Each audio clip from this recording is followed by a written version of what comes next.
بڑی خونخوار، اس کو یاجوج اور ماجوج کہا جاتا ہے۔ یہ قوم اتنی خونخوار تھی کہ یہ درندوں کو بھی کھا جایا کرتے تھے، اتنے لمبے چوڑے ان کے قد تھے، اتنے زیادہ طاقتور تھے کہ سانپ اور بچھو بھی کھا جاتے تھے۔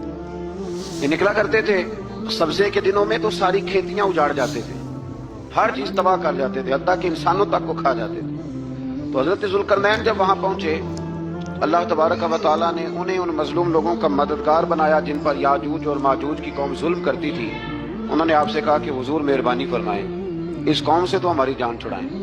آپ نے فرمایا تم میری مدد کرو۔ انہوں نے کہا حضور کس طرح؟ فرمایا بس جسمانی طور پر میری مدد کرو۔ تو آپ نے پھر وہاں ایک دیوار بنائی، ایک دیوار لوہا کاٹ کر، سیسا پگھلا کر، پتھر ڈال کر ایک بڑی موٹی تازی دیوار بنائی، اور اتنی اونچی بنائی، اور پھر اس کے چاروں جانب آگ جلائی تاکہ وہ لوہا اس طرح پگھل جائے کہ وہ دیواروں کے ساتھ چپک جائے، تاکہ کوئی آدمی پیر رکھنا چاہے تو پیر رکھ کے اس پہ چڑھ نہ سکے۔ آپ نے وہ دیوار بنائی۔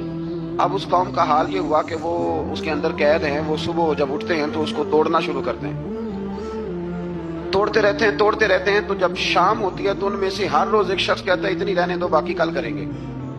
لیکن جب وہ سویرے اٹھتے ہیں تو اللہ تعالیٰ اس دیوار کو پھر سے مضبوط فرما دیتا ہے۔ نبی کریم علیہ الصلوۃ والسلام نے فرمایا قرب قیامت میں ایک وقت آئے گا، قیامت کے قریب جا کے ایک ٹائم ایسا آئے گا کہ اس مخلوق میں سے ہی ایک شخص پکارے گا اور پکار کے کہے گا کہ اب سو جاؤ انشاءاللہ۔ اللہ ان کی زبان پہ جاری کہے گا اب سو جاؤ اور سویرے انشاءاللہ یہیں سے شروع کریں گے۔ تو فرمایا وہ چونکہ انشاءاللہ کہیں گے تو پھر اللہ تبارک و تعالی اگلے دن اس دیوار کو وہیں پہ رکھے گا جہاں رات کو انہوں نے اسے چھوڑا تھا۔ اگلے دن وہ توڑیں گے تو دیوار ساری ٹوٹ جائے گی، اور پھر اللہ تبارک و تعالیٰ کا فضل ہوگا تو مسلمان کی طرف وہ بڑھیں گے، وہ قتل و غارت کریں گے، پھر سے وہی درندگی کریں گے۔ تو پھر حضرت عیسیٰ علیہ السلام ان کے لیے دعا کریں گے۔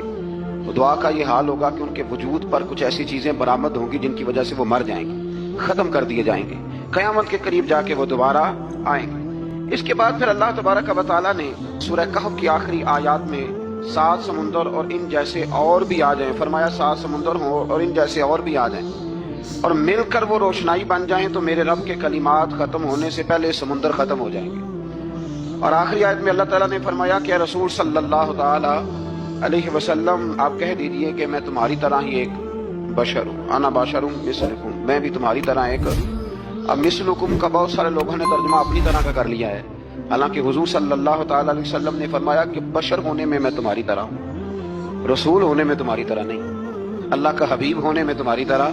اور وہ یہ جو میں کہہ رہا ہوں نا نہیں، تو یہ صحیح بخاری کے لفظ ہیں۔ حضور نے فرمایا ایکم مثلی، کون ہے تم میں جو میری طرح ہو، یہ صحیح بخاری کے لفظ ہیں۔ اللہ تبارک و تعالیٰ سمجھنے کی توفیق عطا فرمائے۔ پھر اس سے آگے سورہ مریم شروع ہوتی ہے۔ اس صورت میں اللہ تبارک و تعالیٰ نے حضرت زکریا علیہ السلام کا ذکر فرمایا ہے کہ وہ لاولد تھے اور بڑھاپے کی عمر کو پہنچ چکے تھے۔ انہوں نے اللہ تعالیٰ سے اولاد کی دعا کی جو ان کا اور آل یعقوب کا وارث ہو، تو اللہ تعالیٰ نے انہیں بیٹے کی بشارت عطا فرمائی جس کا نام انہوں نے یحییٰ رکھا، بلکہ یہ نام انہوں نے پہلے سے رکھ لیا تھا، یہ یحییٰ نام انہوں نے پہلے سے رکھ لیا تھا۔ مجھے اب لوگ کس سینس میں مسئلہ پوچھتے ہیں یہ نہیں مجھے بتا، لیکن مجھ سے ایک دوست نے کچھ دن پہلے پوچھا کہ پیدائش سے پہلے بچے کا نام رکھنا جائز ہے، تو میں نے انہیں کہا کہ ہاں آپ سورہ مریم پڑھیں گے تو آپ کا اندازہ ہوگا کہ حضرت زکریا نے بیٹے کا نام پہلے ہی رکھ دیا تھا، کیونکہ انہیں یقین کامل تھا کہ رب کریم مجھے بیٹا ہی عطا فرمائے گا۔ تو